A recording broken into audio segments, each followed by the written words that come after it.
Halo, Assalamualaikum warahmatullahi wabarakatuh. Selamat pagi semuanya untuk rekan-rekan sekalian. Terima kasih sudah melihat video ini. Izinkan saya untuk menyampaikan sharing tentang beberapa perihal. Di sini saya akan menyampaikan tentang bagaimana kita mengenal ular lebih dekat sebenarnya. Yang pertama, yang kedua, sebenarnya banyak konflik antara manusia dengan ular. Jadi di sini kita bisa sharing tentang masalah konflik manusia dan ular di lingkungan sekitar.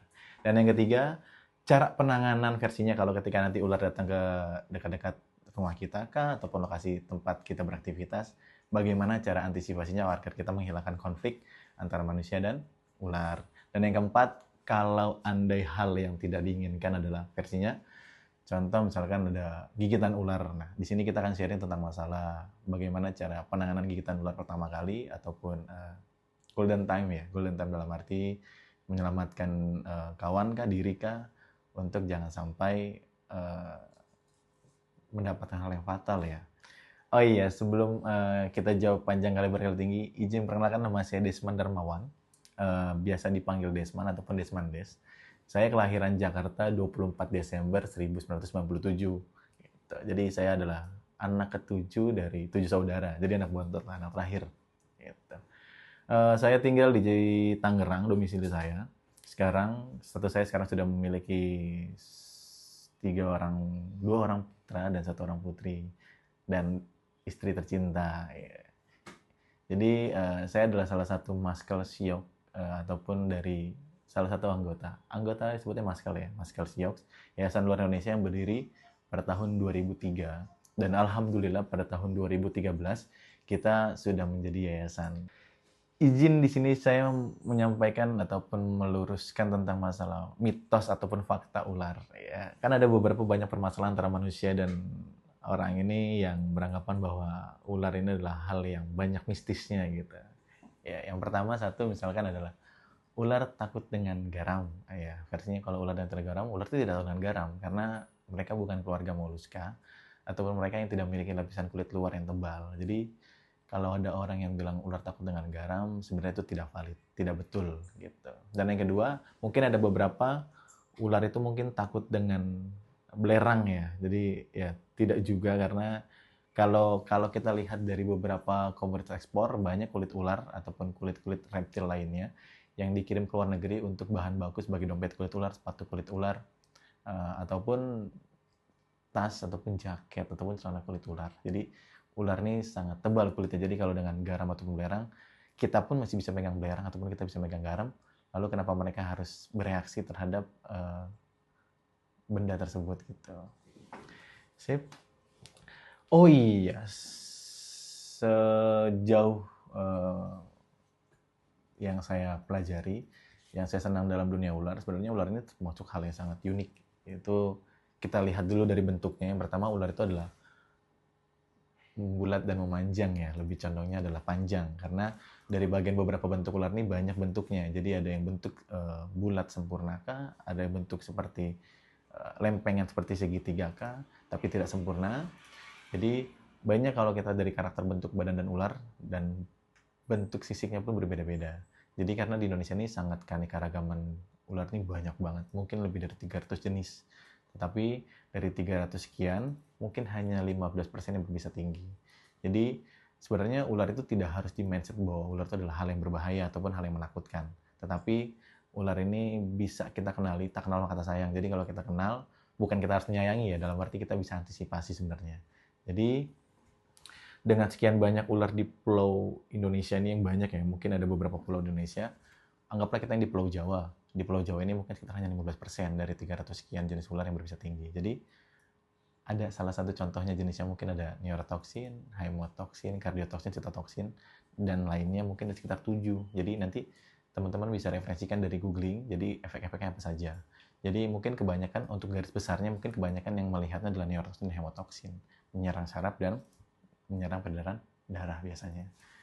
Untuk kalau kita cara penanganan ular jika masuk dalam rumah, contohnya adalah jika ular masuk dalam rumah, yang pertama satu, tetap tenang, karena ketika ular pada hakikatnya mereka bukan hewan yang agresif yang tiba-tiba bertemu dengan manusia mereka langsung strike ataupun gigit ataupun lebih condongnya mengejar ya, karena pada dasarnya sifat ular ini adalah mereka takut dengan manusia Karena posisinya pernah mungkin ada yang bilang bahwa ada ular yang mengejar kita. Sebenarnya nggak juga. Sebenarnya karena mungkin pas lagi ada satu momen dalam satu jalur, jadi si ular ini dan manusia ini sama-sama kaget dan mereka sama-sama bertemu. Ketika mereka bertemu, jadi si manusia dengan jalur dalam arti arah ke utara dan ular pun sama karena kepanikannya dia. Jadi dia satu arah dengan kita.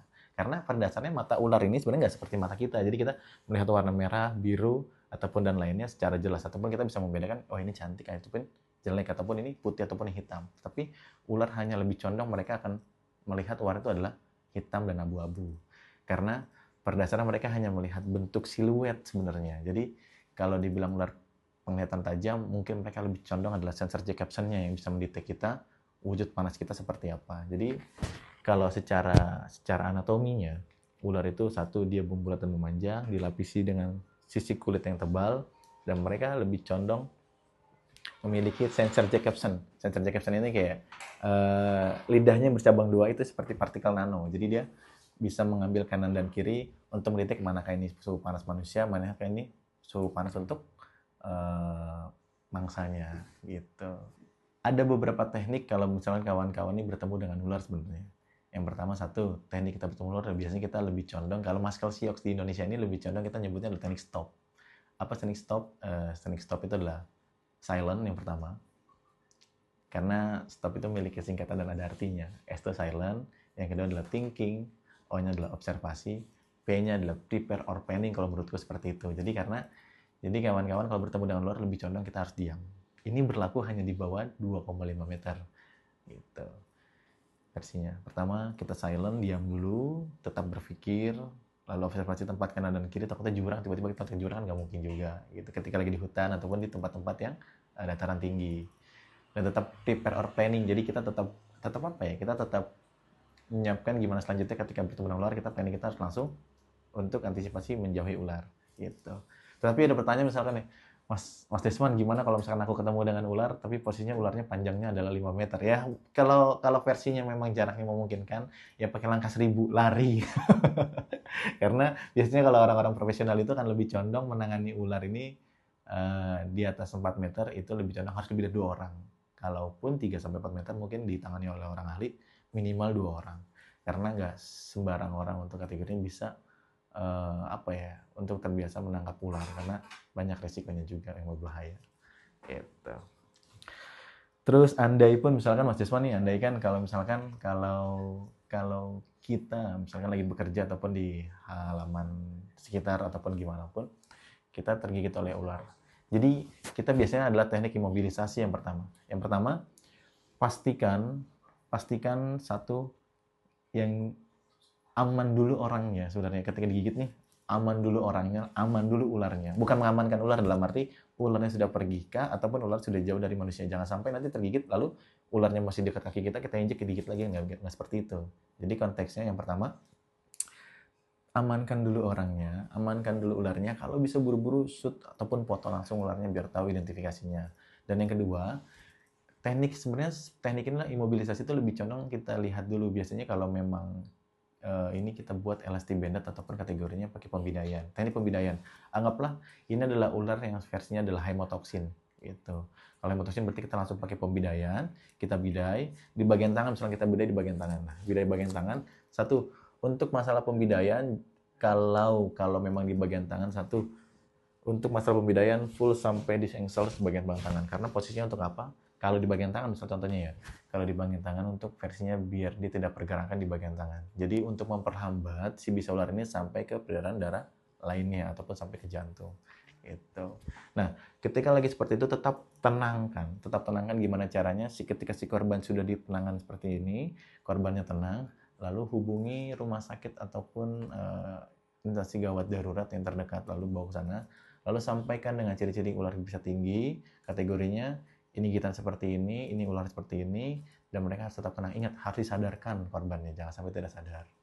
Gitu. Langsung tetap hubungi koneksi ataupun kita hubungi orang-orang yang ahli dalam bidang ular sebenarnya. Jadi untuk saat ini merekomendasikan kalau memang punya kenal anak reptiler kah ataupun orang-orang yang sering bermain dengan ular, misalkan mereka punya jalur link tuh yang mereka pantau tentang masalah dunia ular. Jadi lebih condong kita tetap jalan komunikasi, si penolongan tetap tenang, si korban itu tetap tenang. Karena golden time ketika lagi mobilisasi ini bisa bertahan sampai sekitar 1 jam lebih. Jadi kita masih punya waktu durasi yang sangat panjang untuk mengamankan si korban. Jadi pada dasarnya ketika penanganan kegiatan ular ini, mereka lebih condong tenang. Mungkin itu saja yang bisa dapat saya sampaikan untuk masalah take awareness untuk masalah ular ini. Jadi sebenarnya kalau untuk masalah ular ini masih banyak hal yang harus kita pelajari. Dari satu, kita tahu tentang masalah kehidupan mereka di mana. Jadi banyak mereka yang versinya hidup. Iya, saya juga mau sharing nih, mereka juga hidupnya di mana saja. Jadi yang pertama, ada yang hidup di akuatik, hidup di air. Yang kedua adalah semi akuatik, darat dan air. Yang ketiga mereka adalah terestrial atau hidup di atas dataran tanah.